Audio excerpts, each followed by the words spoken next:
All right, good evening. I'll now call to order the Monday, August 5th, 2024 regular town council meeting. If you would please stand and join me with the Pledge of Allegiance.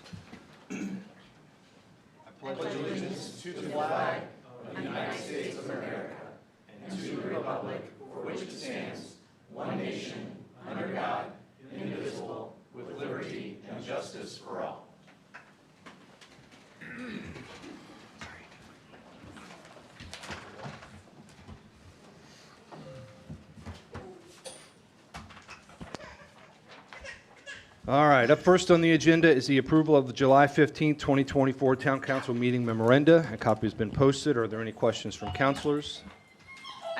I don't have a question on the memoranda, but I just wanted to bring to our attention that we had talked about discussing further the renaming of Mike Dale and what we were going to do with those positions, and would it come from the mayor, would it come from us? And I just wanted to kind of put that back in our minds in case when we look at, I think it was Joe Keel, did we finish that salary ordinance update?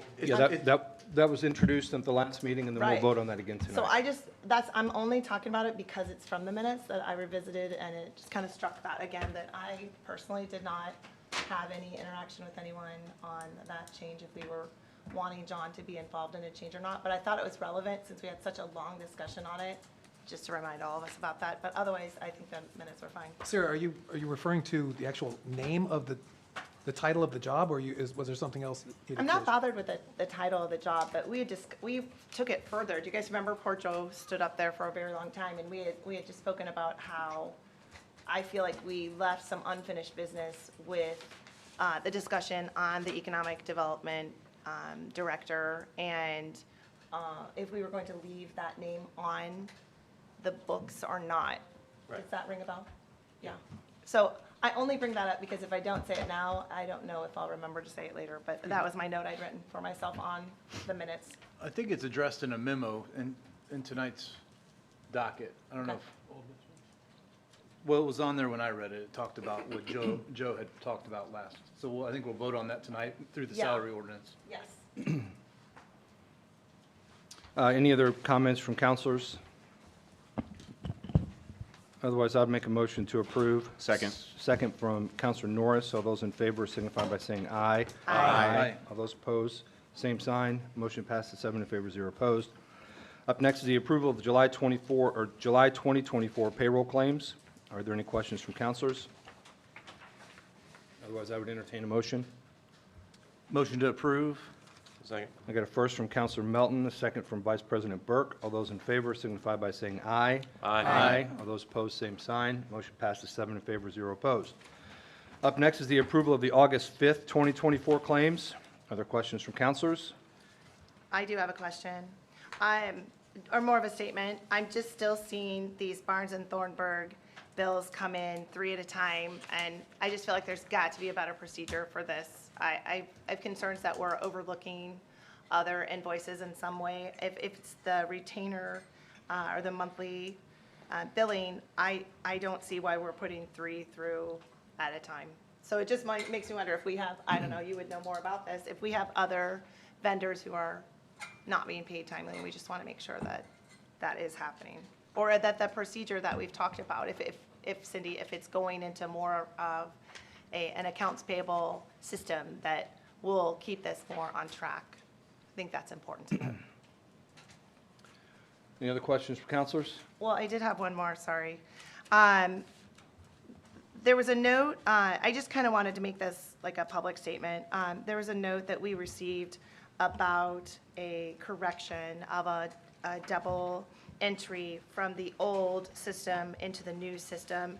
And I just want to make that brought to the public, because I do think when we have an audit, if someone is following through, they will see that these errors had to be corrected in later years. And so that will be noted in our audit reports and our audit results. And so while we are moving toward a much stronger path with our financials, it would be better just so that people know there are incidents that have to be corrected still, and Therefore, that did happen to us, and it's not just a small number, it was over $200,000. So it's a booking entry, but that was in our claims as well.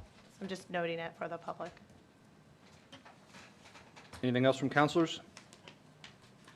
I think that's it. So I can make a motion to approve, where are we, the payroll? No, we're at accounts payable, right? August claims. Where am I? The August 5th, 2024 claims. Second. I got a first from Counselor Sampson, a second from Counselor Stein. All those in favor signify by saying aye. Aye. Aye. All those opposed, same sign. Motion passes 7 in favor, 0 opposed. Up next on the agenda is a request to speak. Amy, beyond the ones that I have here, are there any other requests to speak? No, just the ones you have in front of you. All right. All right, so I have 6, and what I will do here is call each of you up to the microphone. You'll have 3 minutes. Once we get to 2 minutes, I'll let you know that you've got 1 minute remaining. And I would ask that you respect the 3 minutes so that we can move the meeting along. We have officers all over the place should you decide that's not appropriate. So, all right. Up first, we have Erica Carpenter. And if you would, please, when you come up, just state your name and address for the record, and I will start your clock after you state that information. Thank you. Good evening. Erica Carpenter. My home address is 26 Cedar Crest. My business address is 205 South Main Street. Thank you for your time. I spoke at the Plan Commission meeting last month, and I thought it reasonable to reiterate some of my thoughts here, including how fortunate we are to live in a community where so many of its residents genuinely care and show interest in its future. I hope our friends and neighbors will continue to contribute by participating in the comprehensive planning process or by volunteering with one of our many nonprofits that serve Zionsville. I am fortunate in my business to have a front row seat to meet and speak with our visitors nearly every day. I shared with some of you already, but just this summer, in a week or so, we had customers from Switzerland and Switzerland County. People come to Zionsville because it is unique and quaint, it is historic and special. It's what, as the mayor and other leaders have stated, other municipalities envy. If we cease to lean into what makes Zionsville stand out, we risk losing our status as a destination and losing those visitors turned customers. As we move forward to what's next, the buildings allowed in the area south of the Village Business District should be modeled as a continuation of the existing village. Varying heights, pitched and flat roofs, no building wider or taller than standard village size, changes in substrate material and color. It will be challenged to duplicate what we have, but I have faith in Zionsville that we can do it. Any development that happens should meet the expectation of replicating the village. And finally, and I'll say this again because, I don't know, just because, let's make the effort to protect one of our most valuable assets, Main Street. I encourage you to consider a resolution to protect Main Street with language stating, unequivocally and free from exception, that no buildings may be erected directly on top of any section of Main Street itself. Thank you. Thank you. Up next, we have Regina Sharo.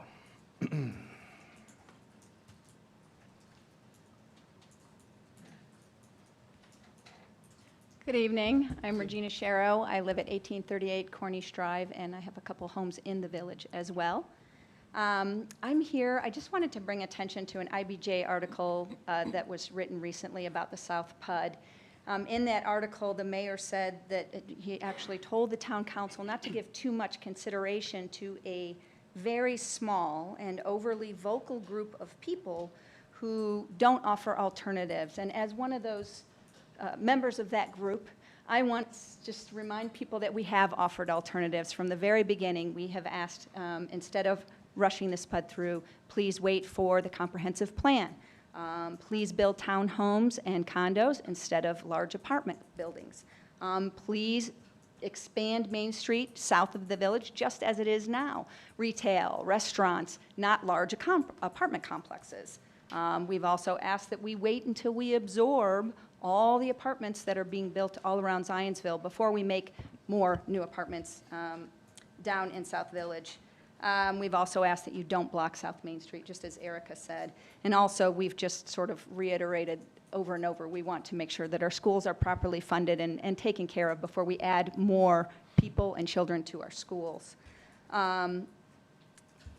Instead, what the mayor said, and I'm confused about this, and I would like you guys to address this if you can, the mayor said that he would like the town to use this unapproved PUD as informal guidance for the Plan Commission, the RDC, the Board of Zoning Appeals. And I'm wondering how that works. Does the mayor have sort of an executive order authority now? That just doesn't seem right. I'm really uncomfortable with that. Lastly, I just want to point out that if you look at the zoning that's currently in place, there's a lot of language. People say, oh gosh, if you don't pass this PUD, terrible things are going to happen. But there's a lot of the 160 acres, if you take away the Creekside PUD, and we've all said Creekside PUD is good as it is, it's been taken out, that's awesome.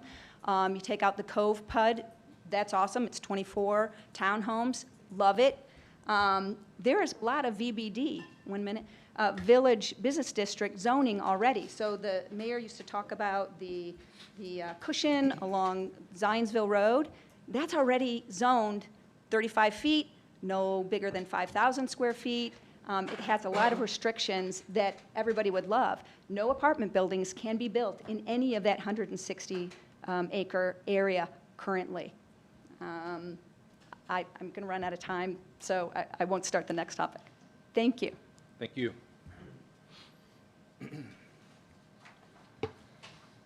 All right, up next we have Valerie Swack.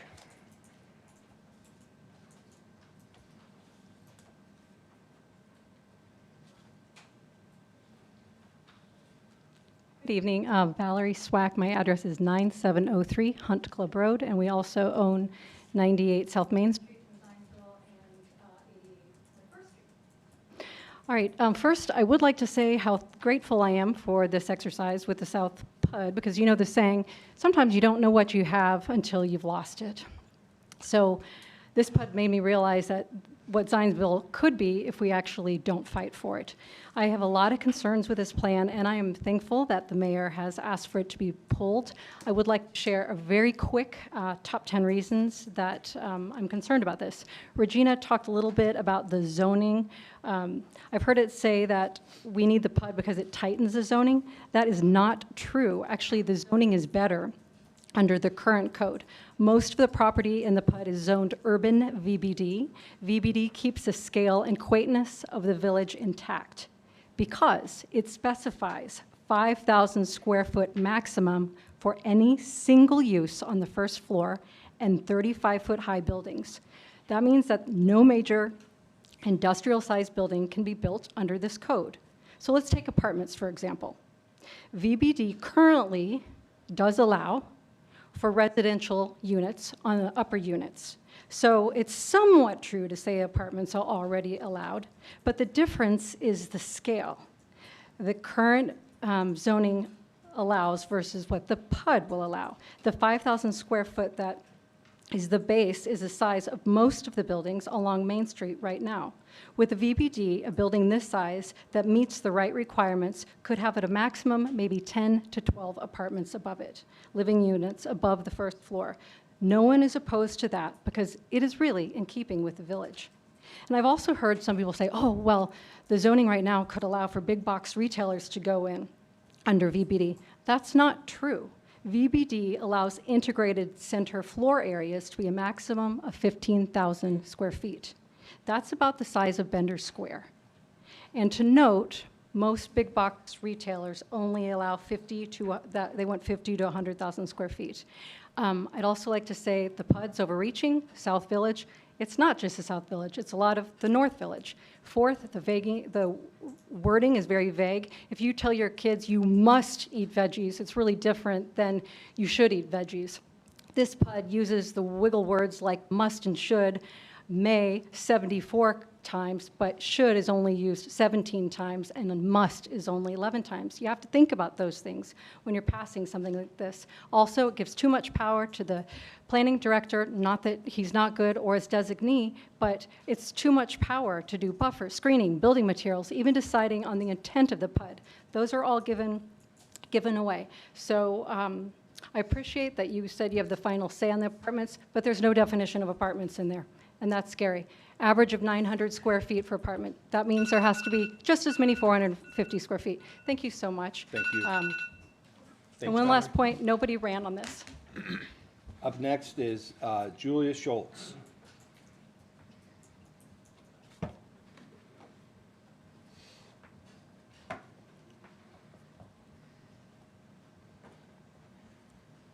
Good evening, Julia Schultz, 8440 Hunt Club Road. Ditto to the previous two speakers, what they said, I don't want to take your time on that. But it's my understanding, I'm still learning the ropes here because it's not the same as California. So it's my understanding that the mayor has asked for this to be withdrawn at this time. So I wasn't sure if I needed to say anything. I appreciate that he's recognizing that we still have a lot of work to do on this. So if am I incorrect, if I am incorrect, and you have a choice to go ahead and either approve or deny the PUD, I would say deny the PUD. If you have the choice to go ahead and accept his, the mayor's request to withdraw, then I would approve that as well. There are so many issues with this PUD and trying to push this through. It is not where it needs to be right now. It is not clearly what people want in this town. I attended the first general plan meeting, and there's a lot of work to be done there, and I think a lot of this can be addressed in the further discussions of the general plan. So again, I'm not going to list a whole bunch of reasons why you shouldn't do this. So again, either accept our mayor's request to withdraw or deny the PUD. Thank you. Thank you, Julia. Up next is Wes Merkel.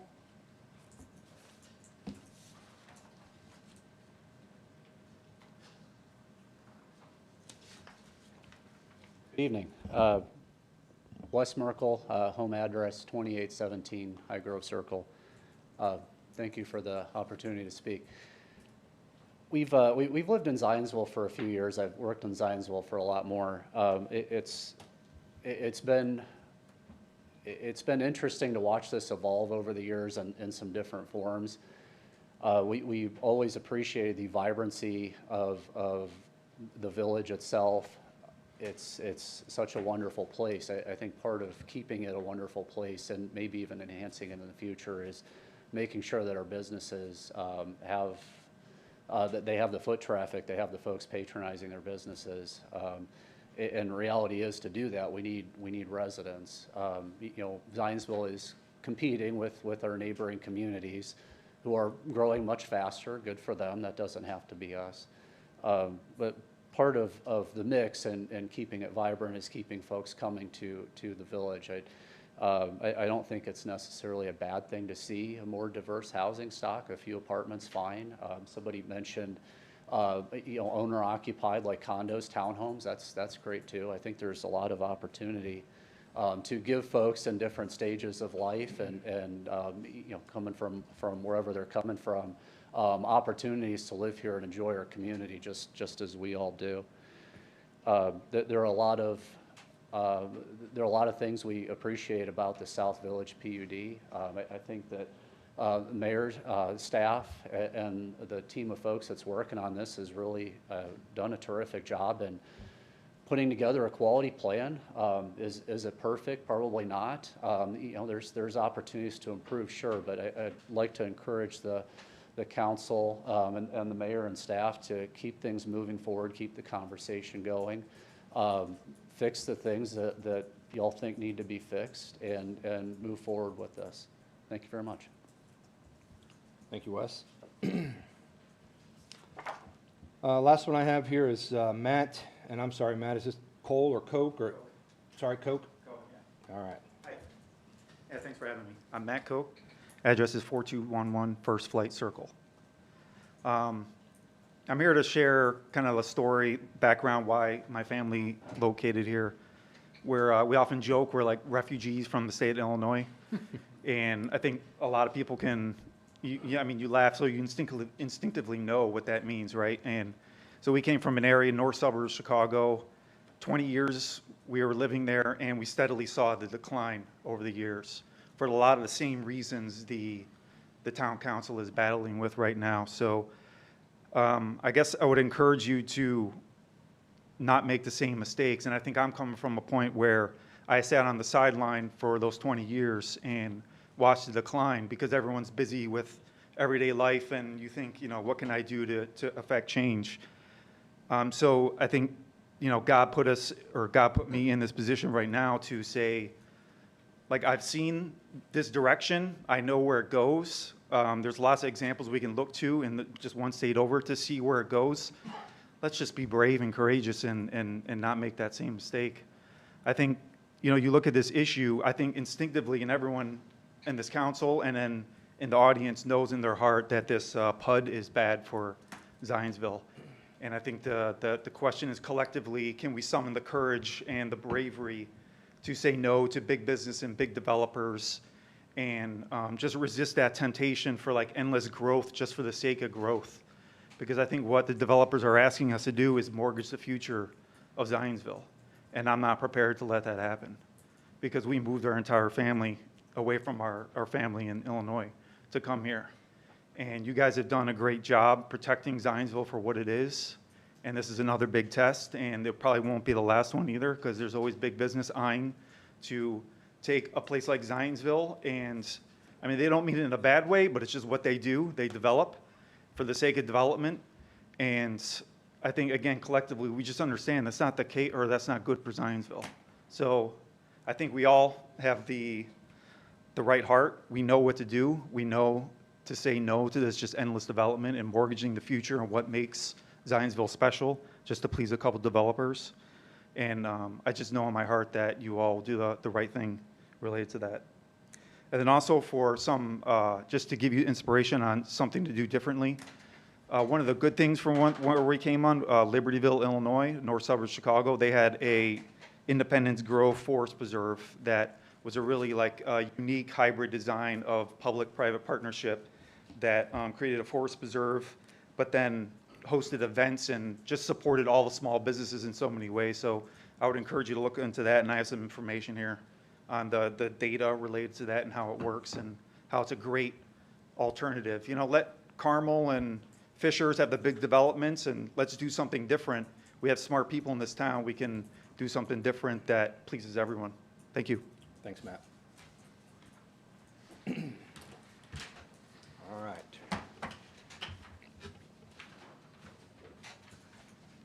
I always want to take a minute and thank everybody who has a chance to come up here and speak. I know it's not easy to stand up in front of your peers, your town itself, so I know it takes a lot, so I appreciate that.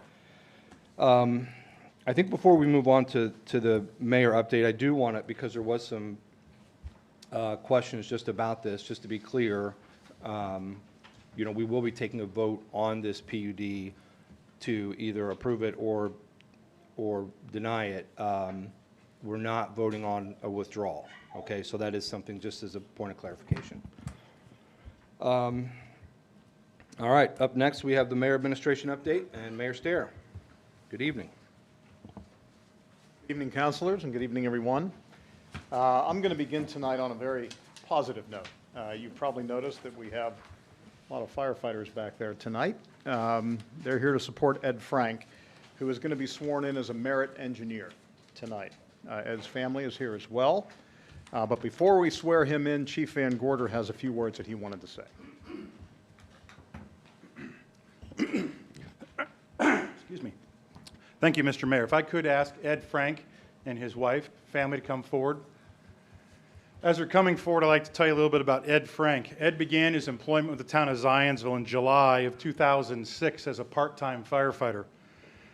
Just shortly after 1 year later, we realized his value and hired him full-time on August 16th, nearly 17 years ago. He has served the fire department in many roles as an honor guard member, as a peer fitness trainer, as a mentor in our mentorship program for our new hires. He's performed fill-in officer roles, and he's acted as a fill-in apparatus driver or engineer. He's received multiple awards and commendations in his time with the Zionsville Fire Department, including a life-saving award in 2021. Firefighter Frank recently participated in our merit engineer promotion process. This process consisted of a written aptitude test, interviews, tool operation practical test, pump operation practical tests, and a driving exam. There were a total of 7 firefighters that participated in this process, and firefighter Frank scored the highest on that test. And Mayor Stair and Town Council, it's my pleasure to introduce you to Ed Frank, his wife Shawn, and their beautiful daughter Betty. And the mayor will administer the oath of office. And Ed also has one of the finest mustaches in all of Please raise your right hand and repeat after me. I, Ed Frank. I, Ed Frank. Do solemnly swear. Do solemnly swear. That I will support. That I will support. The Constitution of the United States of America. That I will support the Constitution of the United States of America. The Constitution of the State of Indiana. The Constitution of the State of Indiana. And the ordinances of the town of Zionsville, Indiana. And the ordinances of the town of Zionsville, Indiana. I will faithfully. I will faithfully. Honestly. Honestly. And impartially. And impartially. Discharge all of my official duties. Discharge all of my official duties. In the position of merit engineer. In the position of merit engineer. For the town of Zionsville. For the town of Zionsville. Regardless of the race. Regardless of the race. Creed. Color. Religion. Sex. Or national origin. Of the persons I serve. So help me God. Congratulations.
For those of you that came here for that, if you'd like, you obviously don't have to stick around for the rest of the meeting, so. We might give you guys a couple minutes to get out of here. In the room.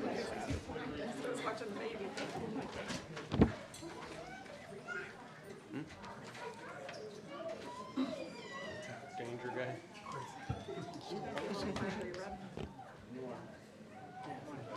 They lost their hat.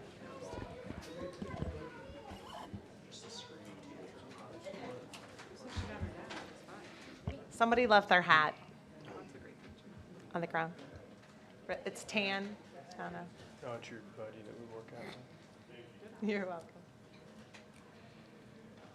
I think I say this every time. This is one of the best parts of the job, to swear in somebody willing to step up this way. And I appreciate the way the fire service supports each other, the brotherhood that they have. It's really something great, and I think Ed is going to be great in his new role. So congratulations again to him.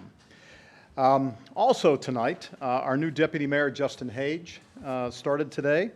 I think everyone here, or most people here, know Justin. He and his family live in Bonterra, I should say, and I got to know him through his involvement with the Friends of Overly Warman Park a few years ago.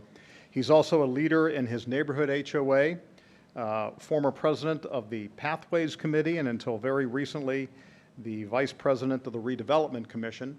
He's also had experience in the federal government, the state government, and now local government. And he's also a lawyer, and you know what I always say, you can never have too many lawyers around, right? So what could possibly go wrong there? But I think he's going to bring a lot of good expertise to our town, and he'll be making his way around to all of you in the coming days, as well as our department heads and employees, and he will be accessible here in Town Hall for our constituents as well. So welcome, Justin. Why don't you stand up?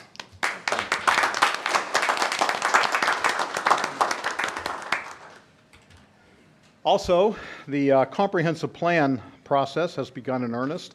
The first public workshop was last Monday. That was an opportunity for anyone to come in and share their thoughts about the town's future. More workshops are planned, and our consultant, HWC, has arranged to have them in geographically diverse locations to bring more folks in from the former Union and Perry townships. but everyone is invited to come to any of these sessions. So we have a list up here on the screen of when the community workshops will take place. Tomorrow night, Tuesday, August 6th, will be at the Indianapolis Executive Airport. On Thursday, August 15th, at the Perry Township Fire Station. There will be a Zoom meeting on Wednesday, August 21st. And then at the Farmers Market, there'll be a pop-up event at a date to be determined. Now, after these meetings occur, consultants, I should say, will schedule the second steering committee meeting, and I hope that many people will take advantage of this opportunity to speak to the plan. So that's where we are on the Comprehensive Planning Committee, or Comprehensive Planning process, which should take another year and a half or so to be completed. I think by the end of 2025, we'll have a new comprehensive plan ready to present to the town council and to the public. Also, the banking RFP.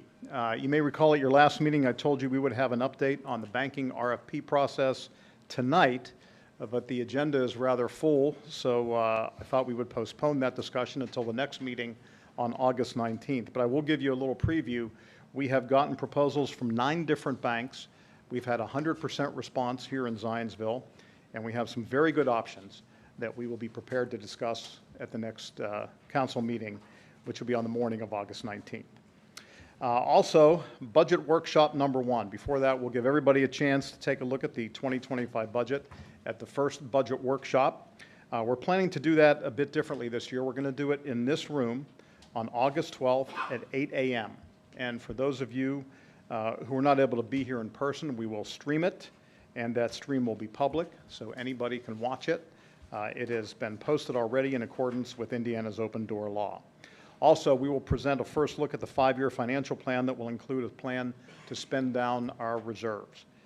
This will put us on track for the second budget workshop, which will occur during the regular council meeting on September 3rd. John, will we have a chance, the members of council have a chance to see the budget documents before it's presented on the 12th, or are we going to see it unveiled then? Thank you for asking. In fact, I was pulling those together today, didn't quite get ready today, but I will by tomorrow morning. I will have them sent out to the council. Appreciate that. So you'll be able to take a look, you bet. Anything else? Well, that's it for now. Thank you very much. I appreciate it. Thank you, Mayor. All right. Up next is Town Council update. I'm just going to real quick before, instead of squeezing these in at the end when we've lost everybody while we still have your attention, I'll just want to take a quick minute and acknowledge the street dance last weekend. The Chamber did a really good job of putting on another incredible event. I also want to acknowledge, before we get too far into this meeting, National Night Out will be this Tuesday, tomorrow night, here at Town Hall. This is a really neat event, gives you an opportunity to meet a lot of agencies from across Boone County, Sheriff's Department, Fire Department here, Police Department here, Whitestown, Lebanon will be here, I believe. I mean, it's a really neat event with opportunity to get up and close and personal with some really good public servants. So just wanted to make note of that as well. Any other updates from councilors? All right, we'll move on to the first item of old business. This is a consideration of an ordinance amending the salary ordinance. This is ordinance 2024-20. This is a final reading. As we mentioned earlier, we did hear this at the last council meeting, so this would be something that we would be taking final action on with this vote. We have Joe Keel, Director of Human Resources, if there are questions from councilors. Any questions? This is what I brought up earlier. Was there any discussion related to what was making you stand there so long at the last meeting when we talked about the definition of the economic director versus the planning and building that we'd already designated Mike Dale? Well, to clarify, there was not the original request was not to leave one open and create another director position. It is merely changing the name to planning and building. The director of the RDC is not a director of the town of Zionsville. And that's all that was discussed. Nobody reached out for additional information, so I had no other discussion. I guess that's, and I followed that. When you said there was a memo, I was like, I saw the memo and it didn't even touch what we had a long discussion on. And I do recognize still that your ordinance does not deal with what happens to that half of the name. I understand the ordinance is aligning with what Mike Dale is now called. But as to my point last time, when our only time of interaction with each other as a group is in these meetings, should we be taking any further step before we just agree to this? I don't think it's the wrong request to align the name, but should we be addressing the loss of an economic director to the town that isn't a consultant-based director to another group?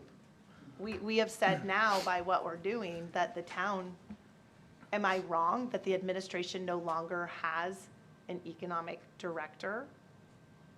Am I wrong? The economic development is going through the RDC through a consultant, yes. And Mike Dale is the planning and building director. As far as plans for the future, that's not a conversation that I'm prepared to have today. Right, and I understand that, and I am sorry that I always jump in on your ordinance to bring this up. I just, again, I don't have an office here at Town Hall, and I don't know if anybody sitting at this table wants to follow up on this topic, or if I'm just taking the minutes from last time and saying, hey, we left a hanging chad, because we did. Is it normal, I guess, Mayor Sarah, is it normal for a town to have an economic director?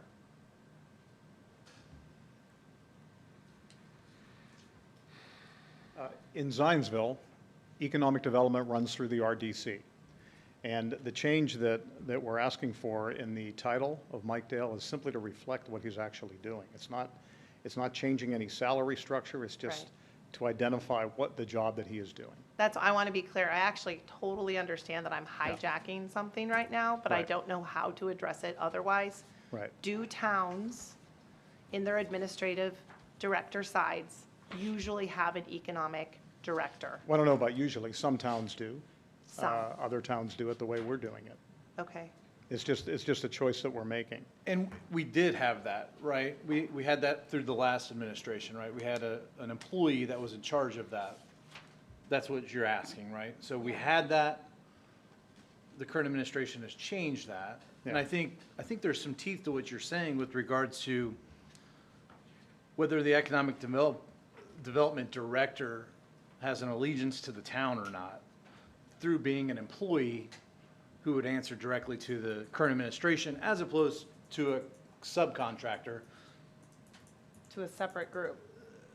But again, we can always terminate a contract, with I say we can, I don't know how easy that is. But that's something that, I think that's what you're bringing up. Yeah, I to the guess I'm bringing surface. up, we were, in the discussion last meeting, it referenced that to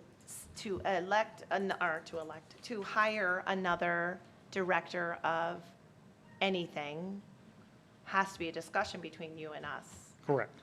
And then I felt like we walked out of the room and I didn't feel resolved. I did not feel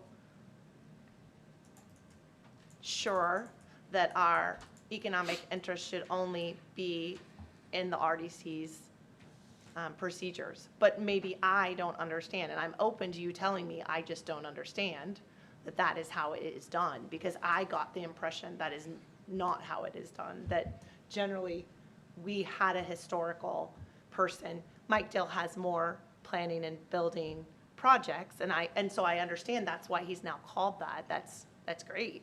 But half of that role is now being done by nobody, right? Well, no, it's being done by the RDC. It's being done through the RDC. Planning and building and economic development are two different things. And, perhaps the mistake was conflating those two jobs and putting them in one place to begin with. I don't know. I wasn't here in the last administration. I don't know how they had it organized. But I do believe that our economic development goals are being fulfilled through the RDC and through the way we have it set up now. Is the hierarchy of the RDC answering to you, or is it their own individual path that they can take and we watch them take it? That's my problem with us not having a voice at the table where the But you two do, would because collaborate. you've appointed members to the RDC, as have I.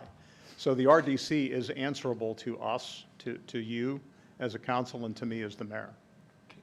So I do believe the town's best interests are being served this way. If I can just add, maybe Heather can correct me if I'm wrong, but I think that with this change in the ordinance, I think we bring ourselves into more continuity with other surrounding townships. I mean, I think what I see is the building and planning department, totally separate entity. Economic development falls under the RDC with, I would think the majority of the donut counties have RDCs with directors that do the redevelopment and things like that, planning and building. So I see this as being a total, just bringing us in alignment with other communities. I'm not saying that what Joe is doing is wrong. That's why I want to be really clear. What Joe is doing is, excuse me, what Joe is doing is right. I just don't know how else to address this topic. So, but most redevelopment commissions, they hire their own directors for that purpose, just like the Zionsville RDC does. Okay, but I have already had a preview said to me, and where the payment of the RDC contractor, how is that paid for? And I think to myself, well, then it should never be paid by us if that's not who she works for, right? He's being paid through the RDC, yes. Okay. And RDC money. RDC money. Okay. I thought Mayor, I had it. maybe I could I ask just a simple question that might help us here? Well, This appears to be. Hold on one second. Oh, I'm sorry. In an effort to keep order here, keep whatever you have, I want to make sure that you get wrapped up here. Yeah, just the in last your- part was. I'm sorry. That's all right. It's fine. I might be going on a little too long, but I was under the impression that we might possibly be asked to pay for a portion of the contract for the RDC with Corey Sharp. And I just wanted to clarify that that seems like a misclassification if we have no say in decisions that are made by that role. This is a thought that I had, and I think I may have asked a few folks about it, and from As the we reaction I creep get, toward- I don't think that's something that we're going to pursue. Okay, as we creep toward the budget, I thought it was a Yes. point that needed to be And addressed. to I think Evan's point, you know, I don't want to just do what other towns are doing because that's what other towns do. Right. I think this setup is working for us, and I think we're getting economic development services, and I think we're getting great planning and building services too. And what Joe is seeking to do with modifying the salary ordinance is just to call it what it is. Right. And call the people doing what they're doing by the right names. Again, I have no problem with what Joe is doing, and Yeah. I'm sorry. I just don't feel like we address this. I'm not sure at what point we switch from a contractor role to a employment role. And it's been asked enough in public that I think we should elaborate on how that process happens. We don't have to do it tonight, but I think that was some of the questions that I had heard, and I just put my feelings together with that. But with that, Tim, I'm sorry. That Oh, was not a my problem, very long- and it was not my intent to interrupt you. I was going to ask a question that I thought might add some clarity to this. Are we talking about just a title change for Mike, or are we actually taking responsibilities away from him that he currently has right now and giving them to the RDC? We're just talking about a title change. So That's all. that, in my mind, is, so nothing's actually changing other than his title is now reflective of what he actually does, and the RDC still does what they do. I think what changed is the person who had it before him. Am I wrong? I think Wayne DeLong did economic development along with planning and building. And so that's where I question why we don't have a town employee with a voice about economic development. And I don't want to beat a dead horse, but I just want to be very clear that this is where my mind goes Yeah. when we make nomenclature changes. And it's easy because that's what Mike Dale is doing. But is there a shoe being dropped that someone who should be doing that, even as an assistant director, put under the planning and building, or how the planning and building feeds into the economic direction? Because being someone with a financial background, that's how I think. How is the numbers fitting with the project? And who's doing that?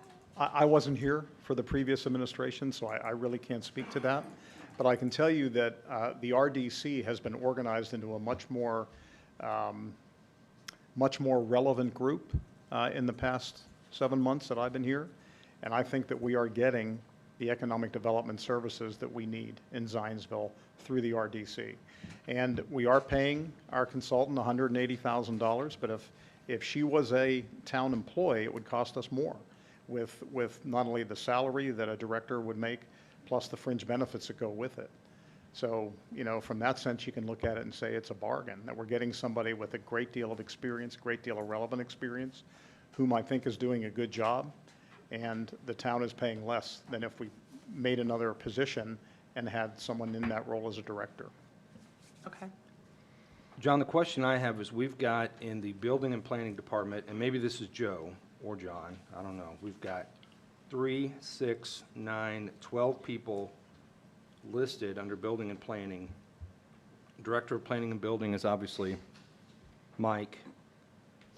Senior inspector, we have manager, permitting and inspections, manager planning, manager economic development, building inspector, building and fog, senior planner, associate planner, assistant planner, permit technician, and zoning technician. Do all of those folks report to Mike? Every one of them? No, the permit technician, zoning technician, and inspectors report to the manager of permitting and inspections, who reports to Mike. So our manager of economic development reports to Mike. Correct. Then why would we remove an economic development title? That title, Manager of Economic Development, will most likely be changing in the coming months due to just, again, just like Mike, just like changes in responsibilities with the uptick of business in the department and the vacating of the Manager of Planning position. That individual came back to the department, and that is what he is doing, planning and building. So I guess maybe to, But that position will be eliminated eventually. so if I'm following, and maybe this goes along with Sarah's questions, it sounds like we're not just, well, today we're removing Director of Community and Economic Development, changing that to Director of Planning and Building. But the vision of this administration is to separate building and planning and economic development and put economic development under the RDC. That's a policy shift to do that. And this is essentially the first shoe to drop in that policy. Yes. Yeah, Joe, you don't have to answer that. It's not your policy. Joe's like, The shoes have already dropped, and I think this is just a recognition by changing the titles. This is the way we've been operating. We're not changing a thing about the way we've been operating. We're just changing the titles to catch up with what we're doing. And do you feel, sorry, were you done? I'm not sure, but go ahead. Do you feel, as the mayor, that you have control over what the RDC does? Or do you pointed out that we and you appoint people to the RDC, which is, I understand that part. Do you feel that you have the control over that group in the economic development path? I think I have influence over the RDC, as the council has influence over the RDC. But I think if the RDC was not going to operate on some level as an independent body, it's not going to be very successful. And do they have legal authority? Are they one of the legal groups that can do all the contracting and? Yeah, so yes, they do have specific statutory responsibilities that give them the power to own land, to sell parcels of property. And then there are some approvals that would route back through the town council. So Right, you'll- for you'll like see through the planning process. financial part of it. But they have their own budget, they Yeah. capture TIF, they manage their own budget. So I think from my perspective, what I'm a little bit frustrated with was the change in policy, just understanding that this is a shift in policy. When Corey came in under the previous administration and worked directly with the mayor, we had concerns about direction of that policy. And then going to the RDC and working with the RDC, there were folks that were questioning that move too. And now seeing that this is a shift in policy to take essentially this economic development department, or these folks that previously would report to Mike or whoever was in that role, and now have them under a different, we are in essence creating it seems like an independent new department by carving it out of the town and putting it under the RDC. And I for one would challenge you a little bit on the influence of the RDC, because the RDC, when I spoke to them about who is driving the South Village PUD, that was not their idea. And Corey led the charge for the South Village PUD. So that didn't come from the RDC. So that's probably where I get my initial kind of knee-jerk reaction of, what are we doing here, and is it really in the best interest of the town? And again, just thinking through, this is the first time I've heard that we're going to pull people from the building and planning department and have them report to the contractor for the RDC. I hadn't heard that before. Oh, is that what you said, Joe? All of the employees report to Mike, report to the director. If there are folks that are staffing the meetings, doing additional things, they're still reporting to Mike, and perhaps assign tasks to support the RDC. But they are all reporting to a director of this town. Well, can I go? But I thought earlier you said like the manager of economic development would be one. The title. Title will change. The individual holding that position, that title will no longer exist. Who holds that position? Owen, okay. Okay, Joe, could you say that? I couldn't hear what you said. I'm sorry, Owen. Okay. can I go again? Okay. So, for me, I feel like the town, by taking away economic development, we, in my mind, were the financial fiduciary legislative group, are now more in the role of just paying the bills rather than having an influence on further economic decision-making.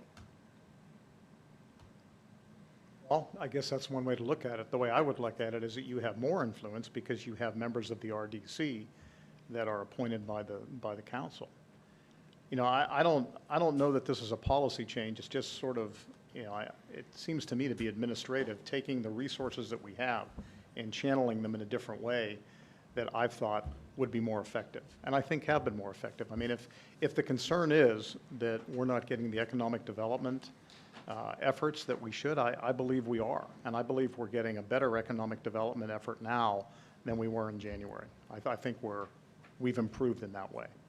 John, respectfully, I did ask if this was a policy change earlier, and you said yes. You said this is a shift in policy change. Well, policy in the sense that, I guess administrative policy, that this is a way, you know, I'm trying to pursue it. If, you know, there's a, I don't know, a change that you want to talk about, we can talk about it. I mean, but this is, in my function administratively, this is the way I've decided to pursue it. So I guess it's my policy that's changed. In pursuing both economic development and planning and building services in the town. So who does the RDC answer to? Well, to you and to me. So our only recourse is to yank someone off if we don't like the course that they take? Correct. So unlike the Plan Commission, a RDC member serves at the pleasure of their appointing authority. So if you have a member, or the mayor would have a member that was not, doing what you felt like they should be doing, the appointing authority would have the ability to pull that person off. And that's the sort of recourse if you don't like it. Unlike an elected official, the constituents would vote you out. You all put these RDC members there. The Plan Commission, there are different procedures. There are only certain ways you can remove a Plan Commission member, but an RDC member you can remove at any time. They serve at the pleasure of the appointing authority. Well, that gives me a little bit, not that I'm trying to yank anybody out, but it just seems like that's a check and balance on the power of them. I'm sorry, guys. I don't know if you're wanting me to stop talking, so I'll let somebody else ask. No, I just have a quick question, John. In the other RDCs that we referenced around Zionsville, I know we don't need to, copy just because someone else is doing that. Are those typically, or do you know, contract positions, or are they full-time positions that still work for the RDC? I don't know the answer to that. My follow-up question then, and we can find out, but I'm assuming that some of them have more robust staff than one person. And if we were to hire more folks that would report under the Economic Development Department, which I'm assuming we would, I mean, we have 12 people working in planning, would those folks also be town employees, where they would work for the RDC? I'm assuming they would still work for the RDC, but their supervisor would be a contract position and not a full-time position to the RDC. So it's a different train of thought, but as we build out that department, right, I would just like to get a better handle on how it's structured in terms of the RDC, I'm assuming, could have their own full-time position as opposed to a contract position. I think at some point, we could look at changing it, and we could look at creating an economic development department, so it wouldn't go through the RDC as it does now. Those are all options that we have. But given the pieces that we have and given the tools that we have now, I think it's operating to best effect the way we have it structured. Yeah. And I guess, President Plunkett, the question of policy, I'm not sure your definition of that word. I mean, if, my administration has a policy, the council has policies on the way they do things. I'm not trying to usurp anybody. I'm not trying to do anything behind anybody's back. But, as I look at the landscape of the people that we have and the ability that we have to pursue economic development, in my mind, this is the best way to do it, the way we're doing it now. Maybe it's me who's trying to usurp. I'll admit it. I feel like if we had a town-led PUD effort, Economic development staff. maybe the economic development really went with the town, right? If the town is leading, how would we have led an economic development PUD if we don't have an economic developer? Well, we do have the RDC, and the way the PUD was written, the town council was going to have the opportunity to weigh in on any project that included multifamily housing. Right, which I appreciate. And there would have been an architectural committee to review any building that was considered. But the people elected us to listen to them, but we technically couldn't do anything more than yank somebody out if they approved something or were about to approve something that we didn't want them to approve. I am really thinking out loud, and I will stop for this evening, but these are deep thoughts by Sarah. I have to butt in for 1 second if I could. I have two questions. One is, being that Corey is a contractor, in the future, if there's a day without Corey, are we going to have another ordinance to bring in a town employee? That's question number one. Question number two is, earlier you stated, and I hadn't thought about it this way, but you stated that Corey is inexpensive compared to having a town employee because we don't have the benefits and what have you. But my follow-up question to that would be, is she exclusive to Zionsville? In her working life, yes, she is. Okay. So she Yes. has no other She clients? does that some she's got- volunteer work on the side for Got it. a Okay. couple of different agencies. I didn't say she was inexpensive. I said she's less expensive. Less expensive, that's than fair. hiring But, a yeah, you're- full-time you're- employee. You're more of a wordsmith than me, for sure, I'll give you Yeah. that. But, Yeah. no, I apologize for that. But, yeah, no, my question was, if she's not exclusive to us, then, Right. you know, if we're getting 75% of her time, then you have to extrapolate that as Yeah. well, so. Well, she is, and she also has, several decades of experience in this field and is well-respected in the field, and I think, is very good at what she does. Agreed. And I'm glad she's on our side. I agree. I mean, I guess in an effort, full transparency, in the email she sent us on July 17th, she says she has 3 clients. She has, well, I'm sorry. She has 3 clients. In the email that she sent us on July 17th. I mean, I'm not picking hairs here, but it's factual. I think that's where people in public, and that's where we get a little frustrated, because there's different lines of communication, and the lines seem to get blurred, and then is this true or is this true? And, I mean, Corey offered 9 bullet points about her, and one of those was that she has 3 clients, and Zionsville is the main one, so. I think one of those was the volunteer one, though, if not 2. one She of works them. for a not-for-profit organization, Right. for one of them. So, I mean, I think the question that I have is the one that Burke brought up last time is, and Joe alluded to it here, obviously, if we do need to fill this role in the future, we'll have to change the salary ordinance. And then my question's just around, like, the people who, Zach is economic development planner, listed on the RDC, but that's under the building and planning. He's probably one, I would assume, that would, if he's on the RDC website, he's probably reporting there. I just think I don't know that this is cleaning it up or making it more confusing for me, but I'm also not opposed to amending the ordinance at some point in the future. I mean, it's not like we don't do that on a regular basis anyway. But President, isn't it possible, though, if we had to replace Corey, we could also hire another contracted? We don't hire her. Oh, The town, excuse me. RDC has entered into that agreement. But that could be a solution rather than an ordinance change. Sure.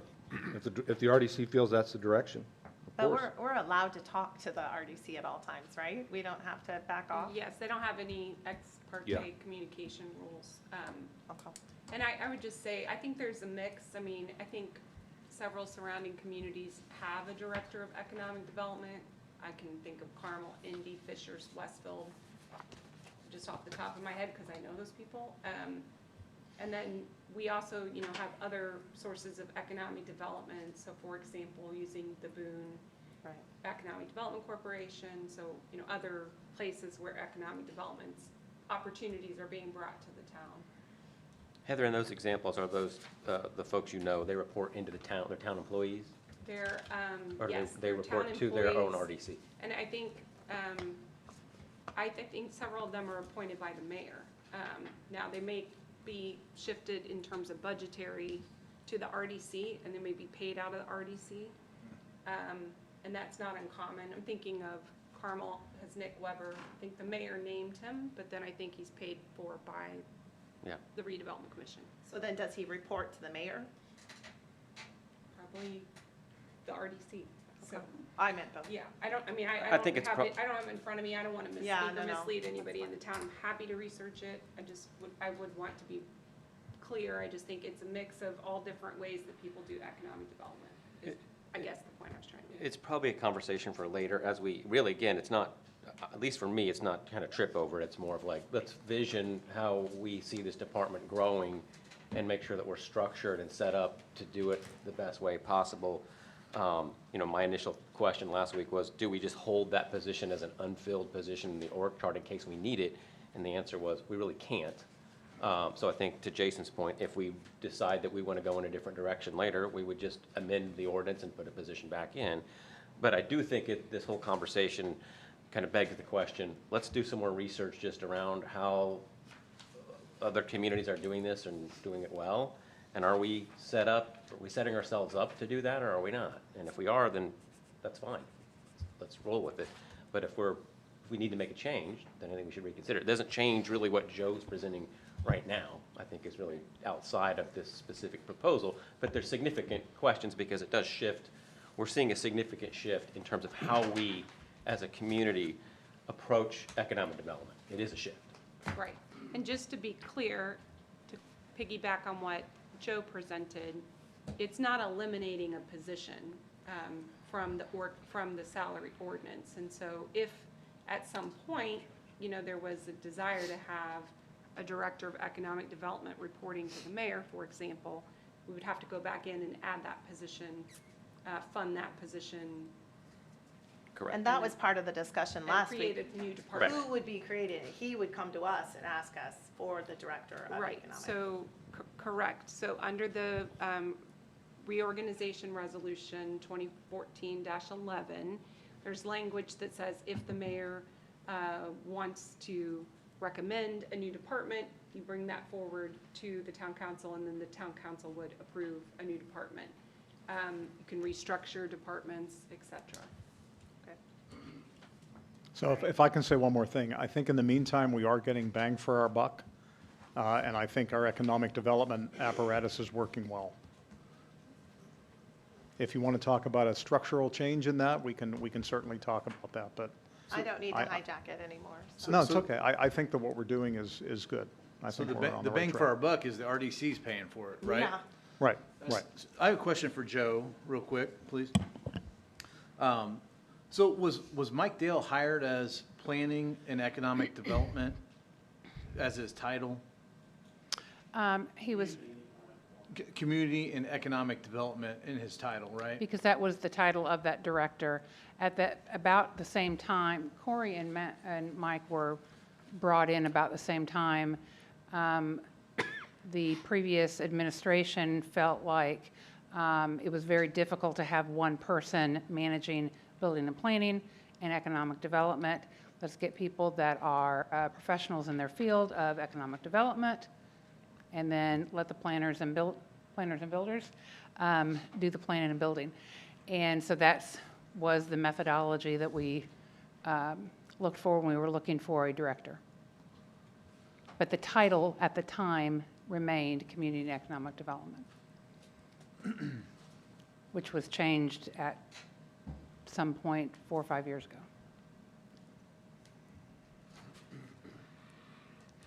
And the pay for that position stayed the same? Yeah, it is an interesting culmination. Yeah, but I agree. I think the planning department's doing a great job. I think the economic development is really pushing Zionsville. This PUD is a great example of that. So we get to see this. I don't think it's a horrible thing to have this put in front of us, and we'll get to vote on it here in a second. But I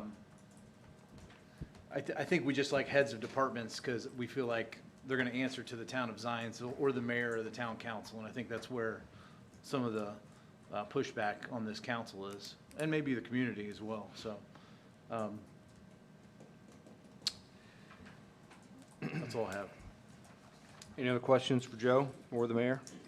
Sorry, Joe. I'd really like to hear about these fire department stipends, but no, I'm kidding. I'm kidding. Well, thank you for the opportunity to join the conversation. The original ordinance, as presented, did 5 things. Not only the building and planning, it also addressed some needs within the Parks and Recreation Department. It also addressed the Zionsville Police and Fire Department special event pay, as well as some stipends within the Zionsville Fire Department, which were errors and omissions that we did not include during the original ordinance, and that was for our CPR coordinator and our peer fitness training individual. As well as a job title change for Vince Randolph, our public educator, changes his title as his role has evolved and grown, and he has a much greater management responsibility. So that's what the original proposal was. Since that time, in reviewing after introduction, once I met with HR, we had a small clerical error that we lost some of our house captains in the salary ordinance, so we would like to see those added back in. That was simply a clerical error in how it was prepared. So no new positions there. We have 3 captains. They get a little nervous when they saw the proposed changes and saw that they may not be there. We're not suggesting that. We just need to be added back in. And then 2 administrative positions with the fire department we're asking to be addressed. One was, again, in the town of Zionsville, we have an administrative manager role. We have an executive administrative assistant, and then we have an administrative assistant. The current salary ordinance, which has not been approved, does not allow the fire department to have an executive administrative assistant. We recently had a vacancy in that position. We've hired an experienced individual from the city of Westfield, comes to us with many years of experience, so we'd like to be able to put them into an executive administrative assistant role. So the new ask before you today as an amendment is to add to the fire department line an executive administrative assistant position. Also is town-wide, these administrative managers, which are contained within, I believe, the police, the fire department, and wastewater department. I remembered all three of them. Positions are there. These are the top-level executive administrative positions the town has. We have found, I think the police department found recently, that those top executive positions are in high demand, and our compensation may not be as competitive as it needs to be, and the police department just lost one. We would also ask that the town look at increasing the administrative manager roles in that position, and that's a revision that is proposed and before you today. I would be happy to join back with Joe or anybody else to help answer any questions you may have. And just to clarify, there's no additional bodies coming, and there's no additional request for funding. Yeah, that was my question, Joe and Chief, thank you. So with all of this that you just talked about, this does not impact the current budget at all? Correct. We are asking for no additional funds. They will be contained within the funds that we've already been approved by the board to spend. Thank you. Well done. Question, Chief, you said that the fire department has an executive administrative assistant and an administrative assistant as well? Today, we only have an administrative assistant and an administrative manager. We're Okay. asking to move the administrative assistant to the executive level, one step up. Okay, and I'm fine with that, that doesn't bother me, but Amy, the document that I'm looking at, I don't think it properly reflects that unless I'm reading it wrong. So I just want to make sure that when it goes into the minutes that it's accurate. Yeah, I think Joe submitted a updated ordinance on the 15th. Unless I'm misunderstanding, I have an executive, what is currently before me is executive administrative assistant and an administrative manager. That's what we're asking you to do Gotcha. tonight. Correct. Okay, I Currently, gotcha. today, that does not exist that way. Okay, I Thank follow you. now. So Chief, with the title change to executive, no salary bump? Yes, 5 to 6,000 Says 65. annually, $5,000 to $6,000 annually. But it doesn't impact the budget? Correct. The way we're able to achieve that is there's been vacancies within the organization. When the position was hired, that was vacated. Okay, no, I support it, and I think it should come with a little more money.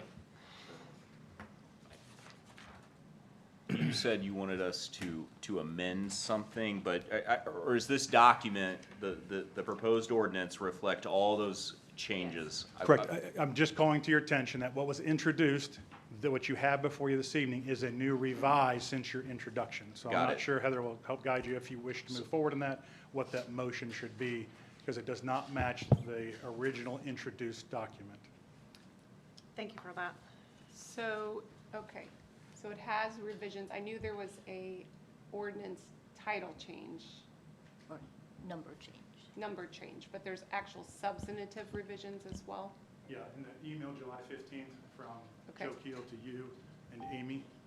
And what was provided to town council Okay. for this meeting is correct. Right. So, okay, and those are just the two revisions that you just talked about? The third being the captain's clerical position. That Okay. was- And so there also was an error in the ordinance number. So originally, when you introduced it on first reading, it was ordinance number 2024-16, and the correct one is 2024-20. So if the town council wishes to accept the amendments, I think what I would do in my motion is say you're recognizing the change in the ordinance number due to clerical error to 2024-20. And you also would like to approve the amended version that was presented this evening, or something similar to that. Can I just say so moved? No. No, I can- sadly, no, I don't get a vote. Evan? I can make a motion. Well, you ready? Yeah, are there any other questions from counselors or anything else? No. Put that law degree to use.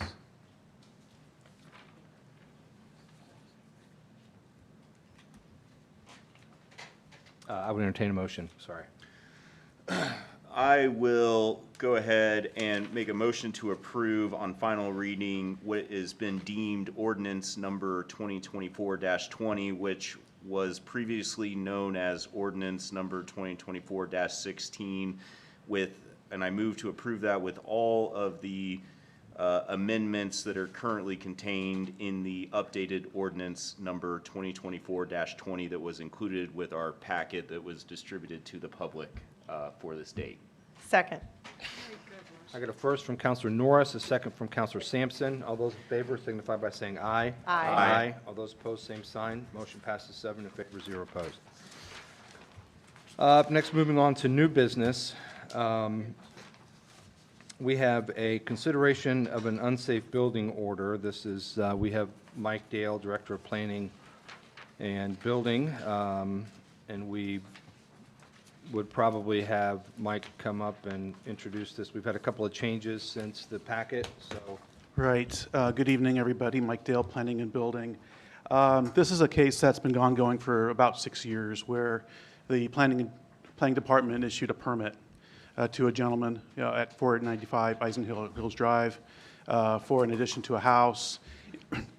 And through the course of these 6 years, we've been working continuously with that with the occupant of the house to continue the construction. Unfortunately, through all this time, we've been unsuccessful in getting the owner to complete the work. And as a result, over the course of weathering of the materials, construction materials for that addition, the building department inspectors have deemed that even the materials are no longer suitable for the structure to be completed. Through the course of again, a lot of talks with the occupant, we did issue a stop work order so that the building materials weren't covered and therefore being unavailable for the inspectors to see the work, ultimately leading to a issuance of an order to demolish and remove the addition. Since then, since the owners has received that letter, they have expeditiously begun the process of removing that structure. We believe now, because of this process, we are getting good cooperation from the owner to proceed with removing the structure and bring the property into compliance. If for some reason, though, we're unable, the owner does not complete the process of removing the construction debris, we do have a process in place in the zoning code where we can proceed with a notice of violation. But I don't think that it's going to come to that. I think that the owner is being forthcoming and has a positive attitude towards resolving the matter. So I would suggest and ask that the town council rescind the order to demolish at this stage. I don't believe there's a need for the council or the unsafe building board to conduct a hearing at this stage. Not that you can't again if we continue to have problems, but I'd like to be optimistic that we're getting good cooperation now from the owner. Yeah, thanks, Mike. I visited the property, and I was happy to see that a lot of progress had quickly been made to kind of terminate that project. There's a lot of debris. That was my concern was, yes, it's not there, but what is the policy around making sure all that gets cleaned up? So I was happy to hear that there are additional steps to make sure that gets done. So thrilled that it's being resolved. Can I ask a procedural question? So in essence, today we would be, with no movement, it'd be, if I made a motion to deny the order, would we be pigeonholing ourselves later? Can we come back later if something unforeseen comes up and all the materials fly back up? Can we still revisit this order if necessary? Yes. Okay. You can always revisit a property if there's, still a nuisance or some other structure that needs demolished or the debris doesn't get cleaned up. I think what I would do if you would be what Mr. Dale recommended, which is to say that you rescind the order. The process requires us to issue the order, give public notice on the order, then get a vote on the order, and then take action. So it's a little wonky in terms of, it looks like the order is issued before this body actually deliberates on the order, but it's just part of the procedural steps. I will share with everyone too that Mr. Brian White is here in the audience, and we had an opportunity to speak. He's representing his parents this evening who are elderly and live out of state. I know he has some questions that that I committed to talk with him about after, and to pull in John Oberlander just in terms of process and making sure that the parents as property owners are getting the information directly and having those communications with the town. So I did commit to him that we would have that follow-up conversation. So I just wanted to acknowledge you, Mr. White, that you were here. Thank you. Okay, so is there a number, or we just say, make a motion to rescind Rescind the order to the demolish order? That's, Yeah. there's no number? Unsafe, The unsafe building order. Okay. Unsafe building order. Yeah. And if you want to get real particular, just say that was issued for 495 Eisenhower Hills Drive. 495? Yeah, the Heather, does address. it make any different, like, I know sometimes we suspend things. I mean, is it worth keeping it out there just in case things stop? Not saying that it will, but just to suspend it? We actually had that conversation today at the town, myself and Counselor Plunkett and Mike Dale and John Oberlander, about whether or not we should just go ahead and issue the order and give the town the ability to supervise the cleanup. I think we feel like we have all the tools we need at this point. We have a very willing and cooperative homeowner that's working quickly to address it. So feel like this is the better way to go. I'd like to make a motion to rescind the Hold- demolition. Hold on a second. Oh, Are there sorry, any go other ahead. questions or anything else for Mike? All right, go ahead. Make a motion to rescind demolition order presented at 495 Eisenhower Drive. Second. I got a first from Counselor Melton, a second from Counselor. Hold on, it's Eisenhower Hills Drive. Correct. How do you want me to fix that? Do I kill the motion? No, you can just say with the friendly amendment. With the friendly amendment, 495 Eisenhower Hills Drive. Still second. I have a first from Counselor Melton, a second from Counselor Stein. All those in favor signify by saying aye. Aye. Aye. Aye. All those opposed, same sign. Motion passes 7 in favor, 0 opposed. Up next is a consideration of an ordinance to amend the village, or the Zionsville zoning ordinance. This is petition 2024-21-Z. This is the South Village PUD. Ordinance 2024-21. We have Jeff Jacob and Mayor Stair. Good evening, members of the Town Council. My name is Jeff Jacob. I'm an attorney with Hackman Hewlett with offices here in Zionsville. I'm here tonight speaking on the South Village PUD, and I have somewhat of an unusual but anticlimactic request. As you're aware, for some months, the town has been working on a town-led South Village PUD, and a few weeks ago, the Plan Commission formally considered the rezoning request and sent it along to you with a favorable recommendation. And as many of you are aware, once the Plan Commission takes action, procedurally, the rezoning cannot be modified for the Town Council's consideration. And in the recent weeks since the Plan Commission's actions, it became apparent that the South Village PUD did not have sufficient support. And given the importance of this area to the town and the potential for development in the area, the feeling was that even a close vote in front of this body was really a no vote. And so, unlike other jurisdictions, Zionsville does not have a mechanism, as Mr. Plunkett has pointed out, to formally withdraw a rezoning petition. That's in effect what the request is tonight. However, actually what we're asking you to do is that you reject the South Village PUD as drafted. And that is, a procedural mechanism. Unfortunately, we can't just withdraw it. So because of our recent discussions, that's our formal request, is that you reject the PUD as presented. So I do want to thank you all for your time and consideration and efforts in this process, and I hope to be in front of you talking about it at some point in the future. Thank you. Thanks, Jeff. Any questions for Jeff? I think I might have one, Jeff, if you could stay up there, and that is, if it is rejected, as I understand it, in its current form, it cannot come before the council again for another full year. Is that correct? Yeah, I would defer to Heather. I would argue that there is a mechanism to waive that, but that would be a call for your council.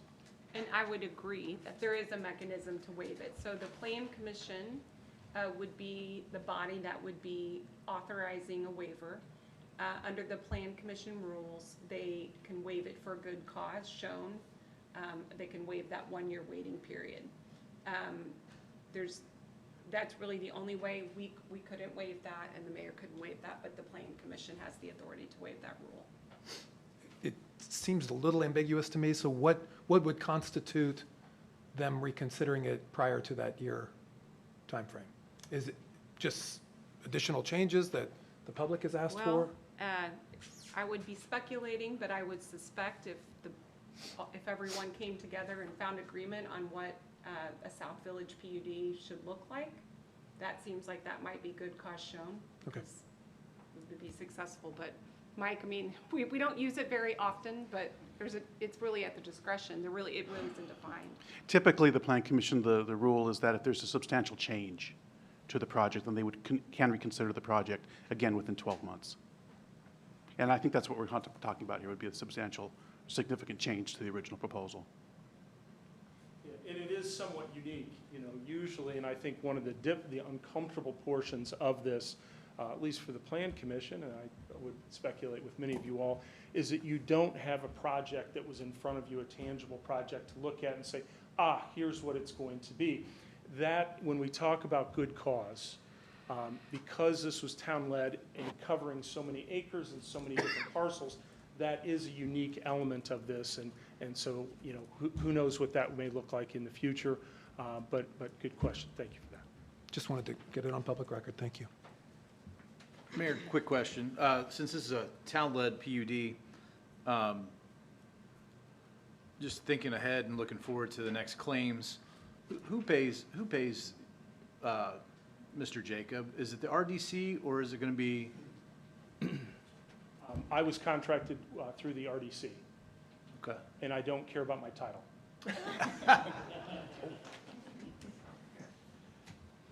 I appreciate everybody's indulgence before you take a vote on this. I think this is an interesting moment because I'm kind of in a surreal position here of asking that this PUD be turned down. But at the same time, I don't want to obscure the hours of hard work that so many people put into this process. And that includes all of you. I've worked with every single one of you to try to improve and refine this proposal. And I want to say the conditions that led to this discussion haven't changed. Zionsville is under tremendous pressure from landowners who want to develop their property. And it's hard to balance property rights with the desires of the community. And that is true everywhere, not just in Zionsville. It doesn't make Zionsville unique. However, Zionsville is unique because of the intense public interest that becomes part of any discussion like this. I think we've seen it leads to a lot of emotion, and unfortunately at times I think it's led to a lot of misinformation. I will say it one more time. The goal here was simply to take the zoning that's already in place, make it more restrictive, and add extra layers of regulation through the town council and an architectural review committee to consider any projects, especially those that include multifamily housing. And I still think that a master plan for this entire area seems like a goal that we should all strive to achieve. Like many people in this room, I've been here for decades. I know how deeply everybody here cares about Zionsville. I do too. And we all want responsible development. It's now apparent to me that the right way to get there is not going to be a straight line. And that's why, effectively, as Jeff said, I'm asking you to withdraw the town-led South Village PUD from consideration. And I understand that procedurally, that means that you will have to vote it down. But before you do, I just want to take one more time to sincerely thank you for all your hard work over the last year on this. And I want to thank everyone who has taken part in this process.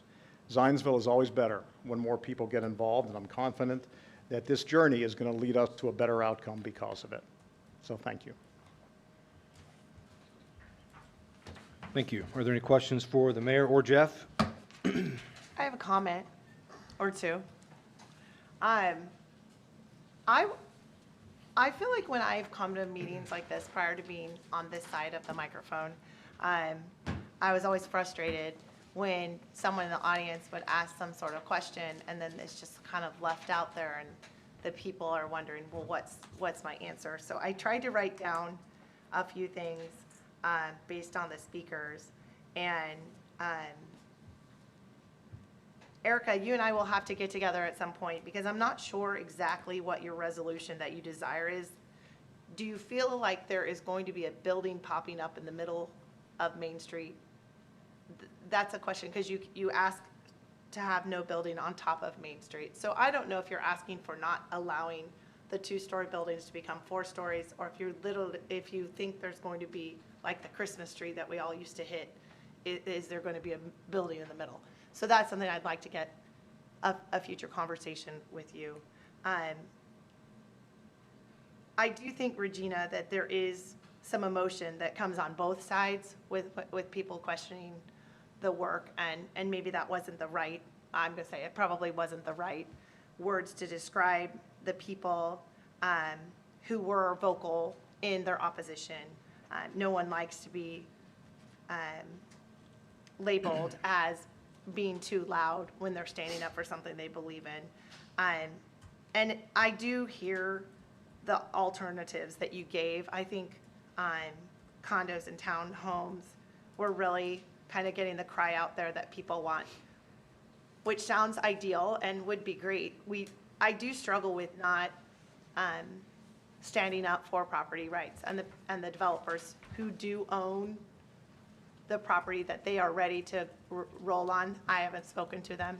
I would love for them to hear your voice that ownership versus rental is very preferred in our community.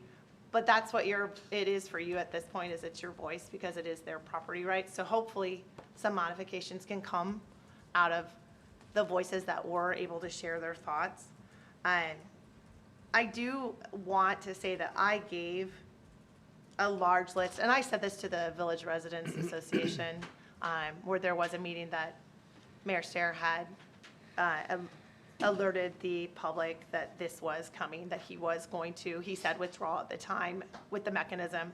You're going to take the product out for our vote, other than telling us to vote no. And I just want to make sure that, from my point of view, I felt like this was a great way to see the town council and the mayor working together, even when we didn't agree, because in the end, when he didn't see the agreement that he wanted, rather than push through, he acquiesced to, let's keep working on this until we come to a better consensus.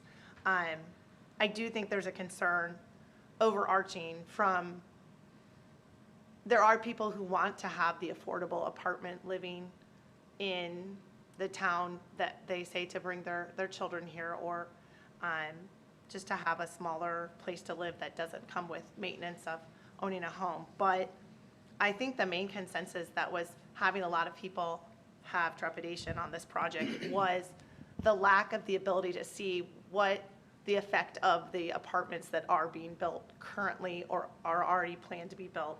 We don't see the effect of those coming online. So I do think that that helps to see if we have some time pass, that maybe this becomes more favorable as people see it's not as fearful.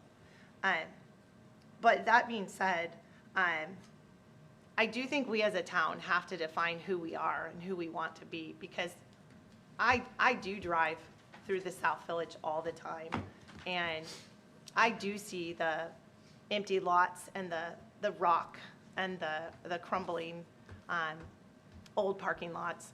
And I would like to see some improvements. And I was favorable to some of the PUD in that we were trying to organize the current landowners.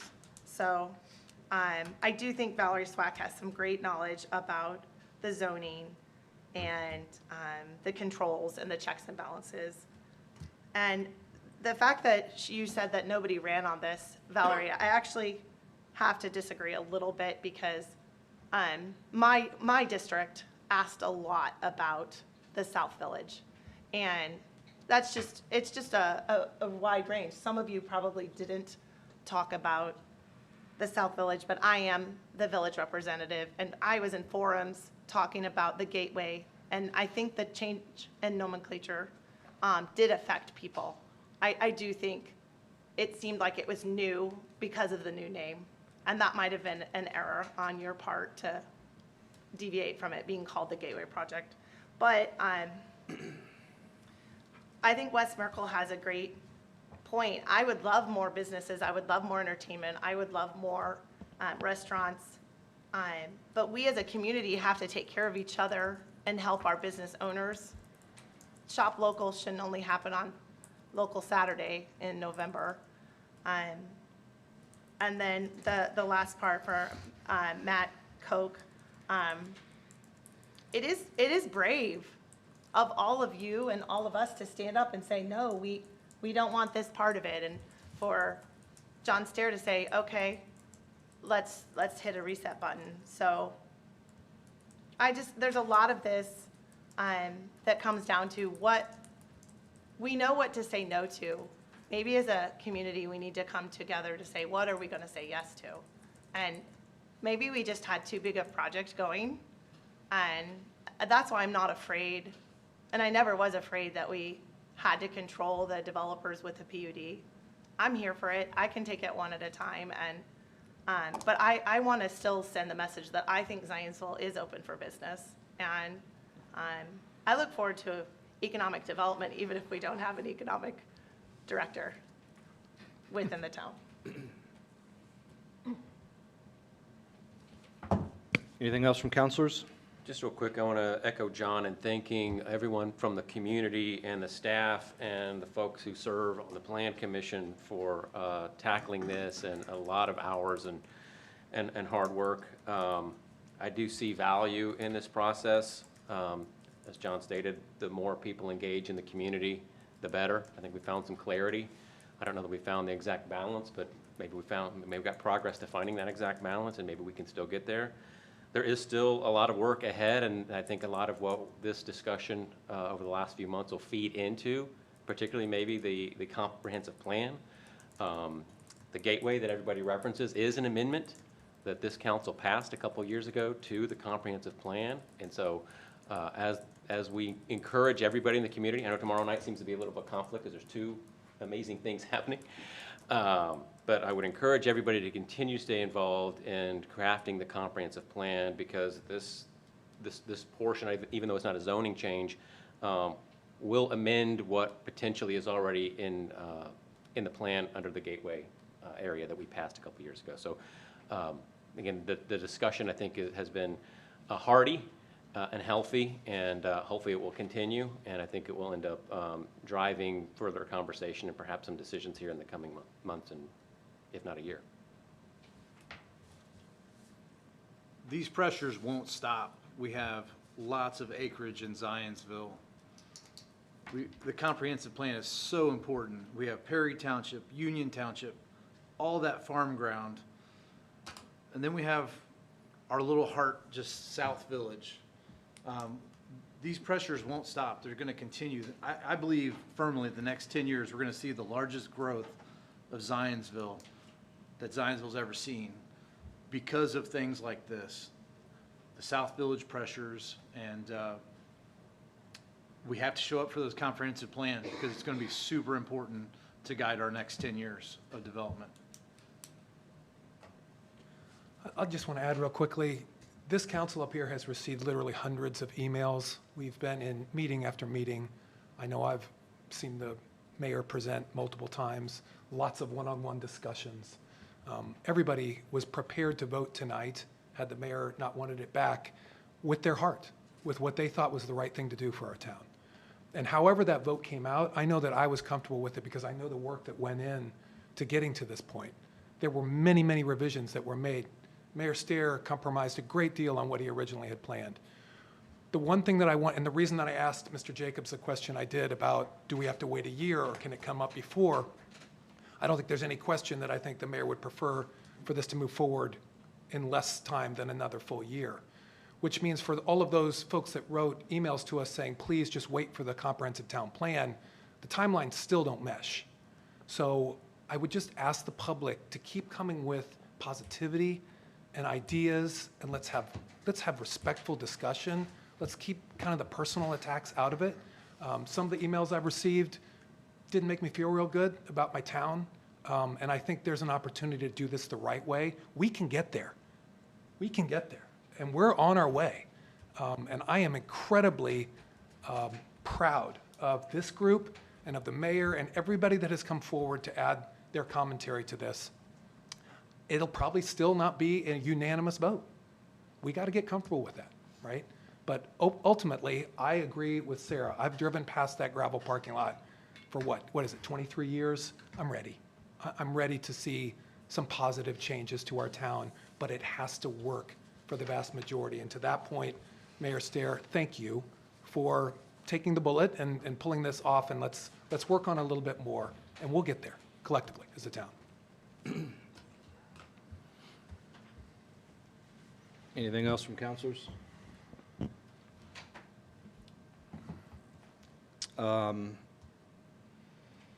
If there's nothing else, I would actually make a motion to reject petition 2024-21-Z, South Village PUD ordinance 2024-21. Second. I've got a second from Vice President Burke. All those in favor signify by saying aye. Aye. Aye. All those opposed, same sign. Motion passes 7 in favor, 0 opposed. Up next are other matters. Are there any other matters from council? No, I just want to, that was not an easy vote. I think we all put a lot of time and effort into that, and I just want to say, hope to see something come from that soon. Counselors, I'm sending this down. Since you had a motion to reject, would you please sign yay? You got it. Oh, it gets a little confusing. I just want to. Oh, gosh.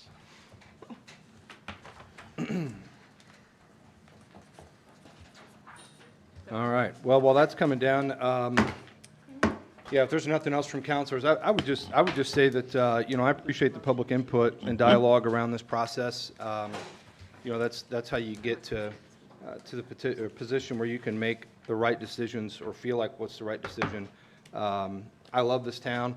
I think I come from a little bit of a different perspective. I don't think this town's broken, and I think oftentimes we're trying to fix problems that don't exist. And I just think that, I appreciate the public engagement and public involvement, and want to make sure that we're continuing to do the right thing for the town. So, If I can have one quick second, Jason, I You got haven't it. really said much. I want to thank the mayor, Corey, Jeff, everybody Heather. I mean, there have been so many meetings that have taken place, and the collegiality that's been in all of those, even though we don't necessarily see eye to eye on every issue. Nobody, in my opinion, nobody was made to feel like they were out in left field. When we were on completely opposite sides of an issue, we understood each other's viewpoint, and I think that's the way things should happen. And we don't, in these times that we're in, it's kind of hard to trust your government, and everybody's at each other's throats, but I can tell you it functions pretty well here, and so I'm proud to be a part of it. anything else from councilors? Otherwise, I would entertain a motion to adjourn. I'll make a motion to adjourn. Second. Second from Vice President Burke. All those in favor signify by saying aye. Aye. All those opposed, same sign. Motion passes 7 in favor, 0 opposed. The next regular town council meeting is scheduled for Monday, August 19th, 2024 at 7:30 a.m. in the Zionsville Town Hall Council Chambers. Final notice will be posted in compliance with the Indiana open door law. Thank you.